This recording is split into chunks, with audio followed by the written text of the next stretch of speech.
Vamos ao nono vídeo da nossa aula 2.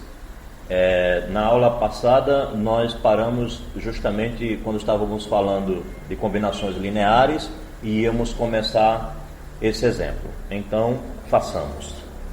Considere o R3. Considere o conjunto S formado por esses dois vetores.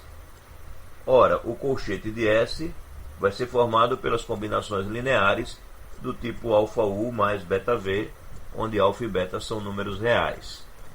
Então, na verdade, a gente tem que S é formado por esses tipos de vetores do R3, porque você vai fazer α vezes 1 mais β vezes 1, então a primeira entrada vai ser α mais β.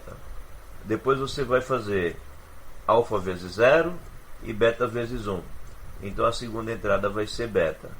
E na terceira parte você vai fazer α vezes 0 mais β vezes 0, então a última entrada vai ser 0. Mas como β é um número qualquer, dado um β qualquer, eu fico livre aqui para escolher o α, então aqui eu determino qualquer número real que eu quiser, e aqui também. Portanto, na verdade, esse conjunto é formado pelos pares x, y aqui na entrada, e a terceira entrada fixa como sendo sempre 0. Isso nos dá justamente o plano XY, né? E isso de fato é assim, porque se a gente escreve essas igualdades, né, α mais β igual a x e β igual a y, a gente tem um sistema que é possível e determinado. Verifique que isso de fato é possível e determinado, né? Porque se o β é igual ao y e você coloca o y aqui, então o α fica plenamente determinado como sendo x menos y. Pois bem, então temos que, na verdade, estamos trabalhando com o plano XY. Vamos olhar isso graficamente. Então, eu tenho o vetor U, que é o vetor 1, 0, 0, e eu tenho o vetor V, que é o vetor 1, 1, 0. E o que a gente acabou de afirmar foi que qualquer ponto que eu pegar aqui nesse plano XY, eu consigo uma combinação linear de U e V, cuja soma dessa combinação linear vai dar qualquer ponto que eu quiser. Então, suponha, por exemplo, um ponto P aqui. Então, eu consigo multiplicar o U, multiplicar o V e fazer a soma desse αU mais βV, dando como resposta esse ponto P. Ou seja, eu tenho algo assim. Um número que diminui um pouco aqui o comprimento do vetor U, um outro número que diminui aqui o comprimento do vetor V, ou seja, esse é o vetor αU, esse daqui é o βV, e a soma de αU mais βV dá esse ponto P. Ora, mas a afirmação é que gera o plano inteiro. Ok, se gera o plano inteiro, então vou pegar um ponto lá atrás. Vai existir também um número que multiplica o vetor U, invertendo a posição dele e aumentando o comprimento dele, e um outro número que diminuiu aqui o vetor V, de tal forma que a diagonal desse paralelogramo aqui vai ser exatamente o ponto P. Então é alcançável o ponto P que está nessa posição também. Vamos observar outro ponto? Vamos sim. Vamos observar esse ponto aqui. É possível encontrar dois números, um para multiplicar o vetor U, outro para multiplicar o vetor V, de tal forma que a soma desses produtos resulte em um vetor que começa aqui na origem e tem a extremidade em P? Sim, é possível. Basta você encontrar um número que aumente aqui o vetor U e um número negativo que vai inverter o sentido do vetor V, de tal forma que componha um paralelogramo cuja diagonal é exatamente o vetor que a gente quer. Porque a diagonal do paralelogramo, a gente viu na geometria analítica, é exatamente a soma dos vetores que determinam o paralelogramo. Bem, então está mostrado aí que também é possível em um ponto nesta posição. Na verdade, seja qual for o ponto no plano XY, a gente sempre vai conseguir esses dois números para multiplicar U e V e atingir o ponto que a gente quiser. Pois bem, assim a gente terminou combinações lineares. Vamos falar de espaços vetoriais finitamente gerados. Bem, como motivação, vamos começar observando aqui o R3 e esse conjunto aqui formado por esses três vetores contidos no R3. Veja que para todo A, B e C pertencente ao R3, a gente consegue escrever o ABC como combinação linear desses três vetores aqui desse conjunto, né? Basta que a gente faça isso. A vezes o primeiro, B vezes o segundo e C vezes o terceiro.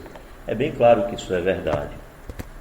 Quando um subconjunto S de um espaço vetorial V tem essa propriedade, ou seja, todo vetor de V se escreve como uma combinação linear dos elementos de S, dizemos que S gera o espaço vetorial V.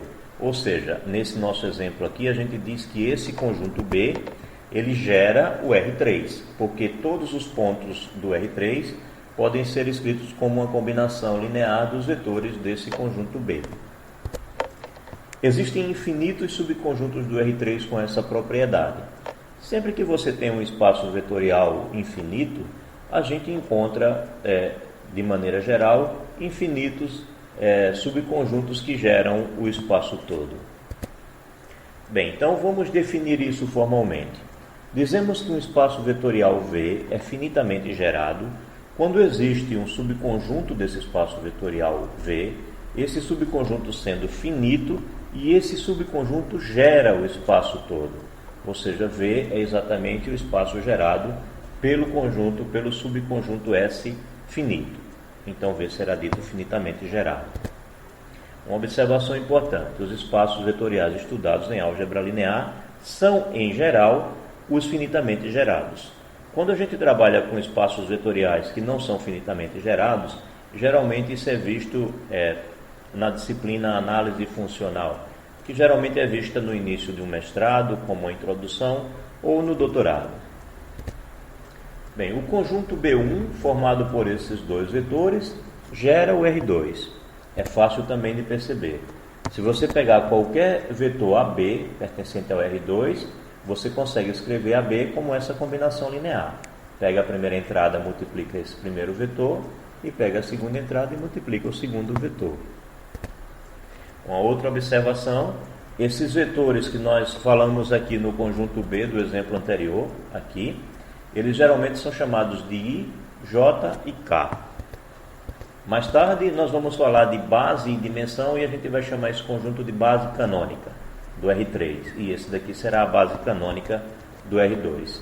Então é comum a gente escrever os vetores do R3 com suas entradas A, B, C dessa forma aqui, nessa forma de combinação linear, onde I, J e K são justamente esses vetores do nosso conjunto B do exemplo anterior.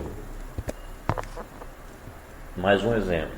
O espaço vetorial que tem apenas o zero, ele é finitamente gerado, pois a gente já disse que, por convenção, o conjunto gerado o espaço gerado pelo conjunto vazio seria justamente o espaço que tem apenas o vetor nulo. Mais um exemplo clássico. É o espaço vetorial das matrizes de ordem 2 e é gerado por essas quatro matrizes aqui. Vale até uma observação nesse momento. Note que o R3 é formado por três vetores. É gerado por três vetores. O R2 é gerado por dois vetores. E aqui nós temos que o conjunto das matrizes de ordem 2 é gerado por quatro vetores. A quantidade de vetores que geram um espaço é uma discussão importante que faremos no próximo capítulo. Nesse caso são 4 e é exatamente 2 vezes 2. E isso se generaliza. Se fosse de ordem 3, seriam 9. E assim por diante. Bem, de fato, por que essas matrizes geram o conjunto das matrizes de ordem 2? Ora, se você pegar uma matriz ABCD, você consegue escrevê-la como essa combinação linear aqui. Isso para qualquer matriz ABCD pertencente ao conjunto das matrizes de ordem 2. Um outro exemplo clássico, o exemplo o Rn, né, que é o produto cartesiano da reta R n vezes. E você também pode pensá-lo como o conjunto formado por essas n-uplas, ou seja, n vezes vetores que tenham assim, n coordenadas, onde uma delas é o número 1 e o restante são todas coordenadas nulas. De fato, esse conjunto S gera o Rn, porque qualquer vetor com n entradas pode ser escrito como uma combinação linear desse tipo, né? a primeira entrada vezes o vetor que tem a primeira entrada 1 e o restante 0, a segunda entrada, a entrada 1 estará na segunda posição, e assim por diante, até a enésima entrada, o vetor vai ter a entrada 1 na última coordenada. Isso para todo vetor x, y, ou x1, x2, xn pertencente ao Rn. Bem, agora generalizando o espaço vetorial das matrizes de ordem 2, temos aqui o espaço vetorial das matrizes de ordem n. Assim como no caso das matrizes de ordem 2, que tinha 4 matrizes que geravam aquele espaço vetorial, justamente 2 vezes 2 matrizes, aqui nós temos n vezes n matrizes que geram o espaço vetorial das matrizes de ordem n. E de fato isso acontece porque qualquer matriz de ordem n pode ser escrita como uma combinação linear desse tipo, que é montada da seguinte maneira. Você pega o x11, a primeira entrada, e multiplica a matriz que vai ter o número 1 na posição 1 e 0 no restante. Pega o x12 e multiplica pela matriz que vai ter o número 1 na posição 12 e 0 no restante. E pega o x1nn e multiplica a matriz que vai ter o número 1 na posição nn e 0 no restante. Isso para toda a matriz de ordem n. Vamos a mais um exemplo. O espaço vetorial dos polinômios de grau menor ou igual que n é finitamente gerado pelos polinômios f0, f1, fn, que são dados dessa forma. O f0 é a constante 1, o f1 de t é o que tem grau 1, o f2 de t é o que teria grau 2 e assim por diante. Note que nesse caso nós temos n mais um polinômio e qualquer polinômio que você pegar f de t pode ser visto justamente como uma combinação linear desses polinômios aqui. A0 vezes 1 dá A0, A1 vezes F1 vai dar A1 vezes T, A2 vezes o F2 é A2 vezes T2 e assim por diante. E assim nós conseguimos escrever qualquer polinômio como uma combinação linear desses polinômios aqui. Bem, sendo assim, esse conjunto de polinômios gera o espaço vetorial dos polinômios de grau menor ou igual que n. E um contra-exemplo, a possibilidade de um espaço vetorial não ser finitamente gerado. É o caso do espaço vetorial dos polinômios. É um espaço vetorial, sim, mas se você não determinar que o grau tem que ser menor ou igual que um certo n, você não tem como gerar esse espaço vetorial. Por quê? Ora, pense que você tenha um conjunto com n polinômios e observe se é possível gerar o espaço vetorial de todos os polinômios, Então pense que você tem um conjunto com n polinômios e um deles naturalmente vai ter o maior grau, um deles terá o maior grau. Isso onde nenhum dos fi's entre 1 e n é o polinômio nulo, e suponhamos então que o fn seja esse de maior grau. Então, o grau de qualquer combinação linear que eu faça nunca vai passar do grau n. Então, eu não vou conseguir escrever um polinômio de grau n mais 1, por exemplo, como combinação linear desses n polinômios que eu tenho aqui. Portanto, sempre vai existir um polinômio que não será escrito como combinação linear desse conjunto finito de polinômios. Portanto, é impossível, com um conjunto finito de polinômios, gerar todos os polinômios. Logo, o conjunto dos polinômios, o espaço vetorial dos polinômios, não é finitamente gerado. Bem, a gente encerra aqui então o capítulo 2 e temos bastante exercício para fazer. Estudem bastante e até a próxima.